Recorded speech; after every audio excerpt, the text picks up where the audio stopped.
Donc salut à tous, j'espère que tout le monde va bien, c'est Sawada Gaming. Je suis très heureux de vous revoir, enfin de pouvoir refaire des vidéos pour vous parce que j'étais parti en vacances. Donc ça fait au moins 2-3 mois que j'en ai pas fait.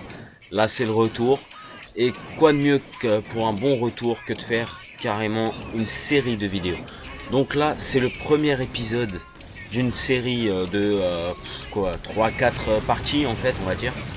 Et en fait c'est la chasse, enfin j'ai appelé cette série la route du chasseur de dragons. Donc je pense que vous avez compris de quoi il s'agit exactement dans le thème, de toute façon ça se voit dans la vidéo. En fait le but là, j'avais pour but de vous montrer différents dragons. Je vais affronter tous les dragons existants dans le jeu. Dans chaque épisode en fait je vais affronter des dragons différents, sauf pour certains qui vont revenir plusieurs fois, ça arrive aussi. Mais bon, l'intérêt est de vous présenter à peu près tous les dragons, leurs capacités, leur résistance, leur faiblesse, tu vois. C'est un truc tout bête, mais c'est... Là, en fait, quand tu regardes bien, les dragons sont les monstres à attaquer le plus. Pourquoi? Parce que ils augmentent votre puissance de façon significative du fait qu'ils améliorent. Ils permettent de dragophiser votre matériel, enfin votre équipement. Dragophiser, c'est quoi? C'est une amélioration, ce qui fait que au bout d'un certain moment, par exemple, quand on va chez un marchand d'armes ou un forgeron ou un truc comme ça, on a la possibilité d'améliorer nos armes. Et pour ça, il faut de l'argent et des matériaux. Sauf que au bout du niveau 3, tu ne peux plus améliorer. C'est pourquoi avec le Dragophysis, en fait, ça rajoute 3 niveaux d'amélioration. Le Dragophysis bronze, qui s'atteint dès qu'on a battu un dragon, si on a des chances de l'avoir, mais on n'est pas sûr à 100% d'avoir un Dragophysis. Des fois ça peut prendre du temps, comme ça peut arriver tout de suite en fait. Il y a aussi le Dragophysis argent, qui est en fait à partir des Dragophysis, parce que j'ai oublié de vous le dire, les niveaux on peut les améliorer avec de l'argent, enfin avec de l'or. Sauf que là les Dragophysis ça s'améliore avec des cristaux de faille. Donc là il y a une différence pour les améliorations, c'est plus dur les Dragophysis parce qu'il y a beaucoup de cristaux de faille à dépenser et énormément de matos, parce qu'il faut des matos très rares. Par exemple pour certains objets tels que les équipements de l'amertume, par exemple on va prendre la griffe de domination. Pour le Dragophysior il faut une lanterne d'os, et pour ça il faut tuer la mort, enfin la fauche aussi vous préférez. Donc là je vais reprendre sur les dragons. Là comme vous le voyez j'affronte un drague de feu. Donc ça on va parler un peu de leur résistance. Alors le truc qu'il y a avec les dragons de feu, c'est qu'ils résistent extrêmement bien aux attaques physiques. Donc faut être assez puissant. Si on n'a pas un bon matos, on ne tient pas. Faut avoir une très bonne défense aussi parce qu'ils ont une très grande puissance. Les sorts ça va, ils résistent pas trop. On va pas dire qu'ils sont vulnérables, mais ils résistent pas trop quand même. On va dire que c'est normal. Les sorts sont plus efficaces sur lui que les attaques physiques, c'est le problème. Donc après la vie, comme je vous l'ai dit, ça descend pas beaucoup, hein. Faut avoir les compétences, hein. Le matos aussi, bon là vous le voyez, j'ai pas un matos phénoménal, mais en fait c'est parce que moi dans mes défis, en plus de la route de faire ça, je m'amuse à dragophiser tous les équipements que je possède dans mon entrepôt. Donc même les équipements les plus pourris, les trucs de début du jeu, même les trucs rouillés en fait, quand on les dragophysise, ça devient des trucs assez puissants avec pas mal de bons effets pour contrecarrer les attaques de nos adversaires. Donc là vous le voyez, on arrive quand même à le maîtriser. Il a pas perdu beaucoup de vie encore, mais ça va arriver. Donc là comme vous le voyez, j'ai une classe de champion. J'ai un mage, un guerrier et un sorcier. Donc bon, les classes physiques sur les dragons c'est pas ce qu'il y a de mieux en général. Sauf si on est plus style dans les combattants style rôdeur, chasseur ou archer-mage, ça convient bien. Assassin aussi ça passe. Après paladin c'est plus pour les tanks quoi. Mais ça sert pas énormément. Champion c'est vraiment tank aussi, c'est pour les attaques physiques mais c'est pas simple d'atteindre. Mais ça passe quand même. Donc voilà. Après comme vous le voyez, le but pour tuer un dragon en fait c'est déjà lui taper dans le cœur. J'avais déjà fait une vidéo je crois, non même pas. Il me semblait avoir fait une vidéo dessus, mais en fait c'était sur des ogres. Bon là c'est pas pareil, les ogres fallait leur taper dans les jambes, enfin dans les cyclopes et tout ça. Là les dragons faut taper au niveau de la poitrine. Il y a le cœur, il y a une sorte de cicatrice comme celle de l'insurgé en fait.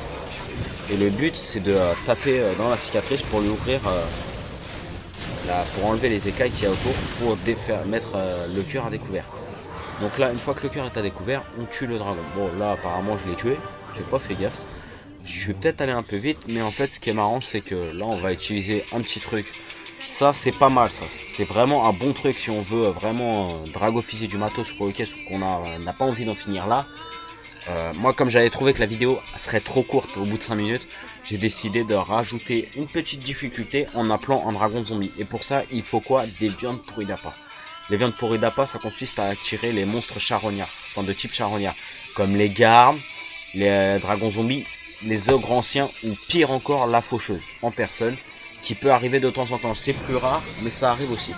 Là, ici, dans ce terrain-là, je sais à chaque fois que je tombe sur le dragon zombie, je suis jamais tombé sur la mort ici. Donc le dragon zombie est aussi très puissant niveau physique. Et, résistance magique, on peut pas dire qu'il en a. Résistance physique, ça dépend des attaques et ça dépend de l'effet, de la magie sur les armes. En général, on utilise des sorts de lumière, c'est la plus efficace c'est le plus efficace des sorts d'enchantement. Donc pour ça, il faut comment ça s'appelle? Faut avoir en général un mage ou un sorcier parce qu'il n'y a que qui ont les sorts style charme sacré et tout ça. Donc c'est pour ça que j'avais prévu toujours un mage. Il faut toujours prévoir un mage dans son équipe, surtout contre des boss, même contre des monstres classiques. Hein. Certains monstres ont des effets plutôt vraiment énervants. Donc on a tout prévu pour ça. J'avais fait une équipe plutôt dans le combat, de près et soutien derrière. Donc avec renforcement. Donc là c'est vraiment une équipe plutôt offensive. Donc là vous le voyez, le dragon zombie est plus... Il y a un petit truc que vous avez peut-être pas remarqué entre les dragons classiques qui sont encore vivants et le dragon zombie, c'est la taille de la queue, c'est ça qui est pratique. Parce qu'en fait, même la taille, même une petite taille, même une taille plus petite, ça peut changer les choses. Parce que vous le voyez, avec un drague de feu, la queue est plus longue. Enfin, avec tous les dragons, par rapport au dragon zombie, la queue est plus longue. Ça, c'est un truc que vous remarquerez souvent si vous jouez à Dragon's Dogma. Si vous avez déjà joué avec, vous avez forcément dû le remarquer. Donc voilà, ça c'est... J'ai oublié de vous en parler, mon sorcier est un vrai fanatique des tornades, donc il a envoyé un Maelstrom. Bon, c'est pas le pratique, bon maintenant depuis que j'ai fait la vidéo, j'ai changé ses compétences, j'ai enlevé le Maelstrom. J'ai mis le Cataclysme X, c'est beaucoup plus efficace en général, et puis ça trouble moins la vision, parce qu'on voit tout noir, sinon on voit même plus l'écran. Quand on est dans la tornade, c'est bête mais bon. Donc là vous le voyez que je suis en train de littéralement de l'exploser, donc voilà. Là une pile météore qui part.